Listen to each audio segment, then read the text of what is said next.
Hello, I'm Joe Walensky from Blink, meeting with some of the speakers from our upcoming ConveyUX event, and I'm talking today with Kel Smith. Hello, Kel, how are you? Hello, thank you for having me. And where are you talking to us from today? I am just outside of Philadelphia. All right, well, I'm in Seattle, and if you're not familiar with Kel, he's been active in the area of digital accessibility and e-health for quite a while. He's the author of the book Digital Outcasts, Moving Technology Forward Without Leaving People Behind. And Kel, you're going to be talking related to that subject. Your topic is what we can learn from digital outcasts. So, why don't you tell us a little bit about what people will see and learn from that? Sure, absolutely, and thank you for the opportunity. So let me first explain the title, What Makes People Digital Outcasts? What I noticed in my 10 to 12 years of working in accessibility is that there's a real thought that accessibility is one of those things that we tend to think of as the last bullet point, the nice to have, the if we have the time, if we have the budget, if we get around to it, if Cal doesn't stop talking, any number of things. And so what happens is we run the risk of designing and developing technological experiences that leave people with disabilities behind in some form or another. And what I've noticed in my research is that some of these folks will wind up developing their own solutions in order to help them get along better. And I'll run through a number of case studies in my talk outlining some of those examples.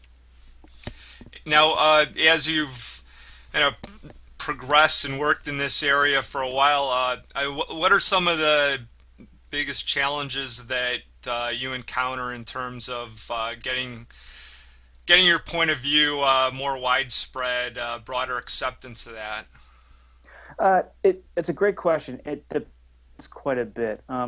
Many organizations, when they're trying to launch a new product or launch a reissue of a product, they are under some very tight timing and budgetary constraints. So I'd say the biggest challenge is getting people to think about accessibility as a design consideration early on in the product life cycle, as opposed to that bolt-on that happens later on. Even though doing it earlier does lead to some product benefit and definitely some financial and time benefits. So trying to get people to understand that and understand the value of that. And when I say value, not just greater good accessibility value, but also business value and design value. That's really the toughest component, which is why I did spend a lot of effort in the book outlining how accessibility really does marry up with the innovation life cycle and what the two have in common, which is quite a bit.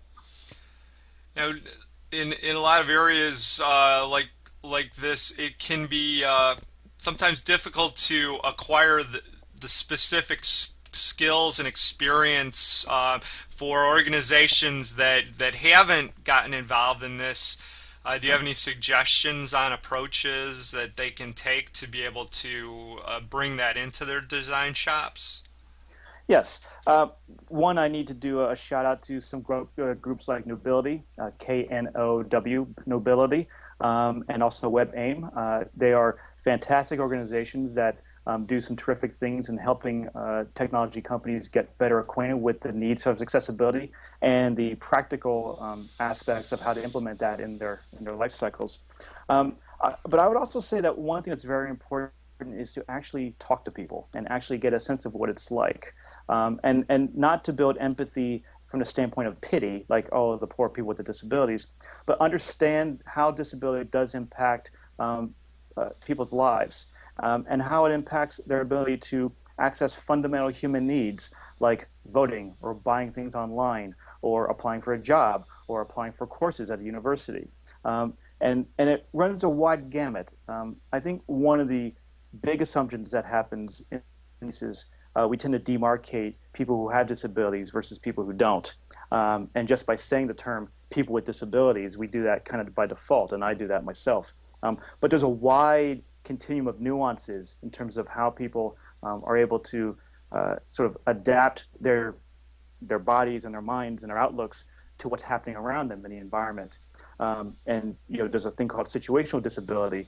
If we were talking in a bar right now and there's music playing and it's loud TVs and things, we'd probably be screaming at each other. I mean, that in a sense is a situational disability because at that moment we're both hard of hearing, even though we may not be in another context. So I'd say being a little more tuned into things like that really does help to build up the empathy necessary. It helps people to better understand and adapt accessibility to their product streams. All right, great. Well, thanks for taking a few minutes to be able to meet with us, and we'll see you in Seattle in February. I can't wait. I'm really looking forward, and thank you for having me. All right, thanks a lot, Cal. You got it.